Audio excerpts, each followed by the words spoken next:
Bloomberg, Italy extended a national lockdown until May 3, rejecting calls by business leaders to allow a gradual restart of the economy.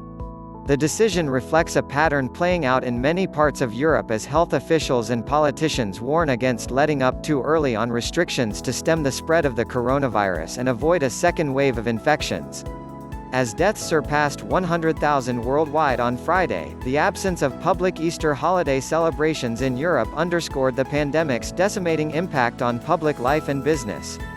Italy, Spain, France and the UK reported more than 3,000 new virus-linked deaths over the latest 24-hour period.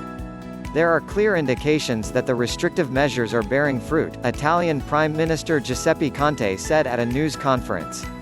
If we yield now we would risk, as our experts tell us, losing all the positive results we have achieved so far.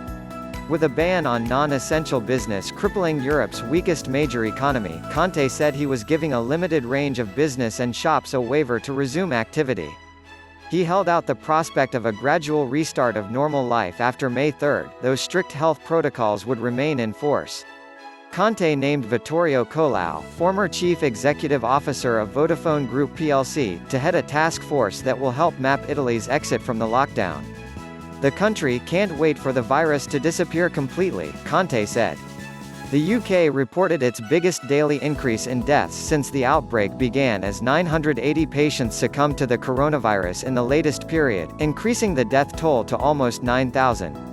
Prime Minister Boris Johnson, who has been receiving treatment for coronavirus in a London hospital, has been able to do short walks between periods of rest, as part of the care he is receiving to aid his recovery, a spokesman said.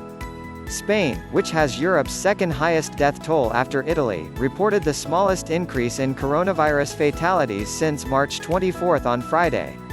Pale sunlight people in Spain are settling in for at least another 2 weeks of a lockdown that only allows people out to supermarkets and pharmacies.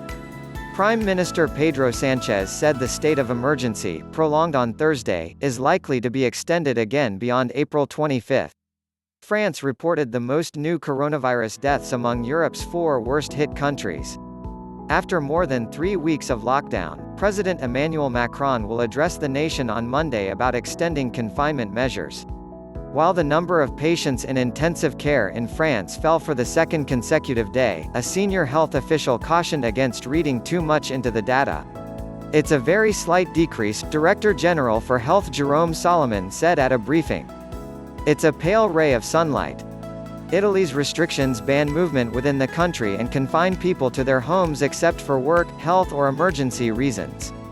The euro area's third biggest economy is poised to shrink by 15% this year, according to UniCredit SPA.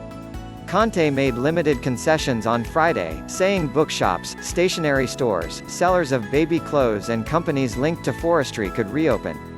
Insufficient response. He said he'll continue pressing for common European debt, so-called Eurobonds, as the best instrument for the European Union response to the devastating economic impact.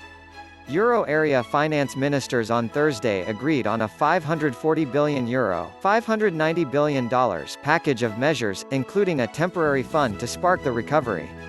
They avoided the most divisive question, mentioning only innovative financial instruments rather than an explicit reference to joint debt as demanded by Italy and other countries. Conte rebuffed allegations by the League parties Matteo Salvini and other opposition leaders that his government had signed up to seek the help of the European Stability Mechanism, the euro area's bailout fund. Italy won't tap a credit line worth as much as €240 billion for medical spending and will veto any insufficient aid package, Conte said.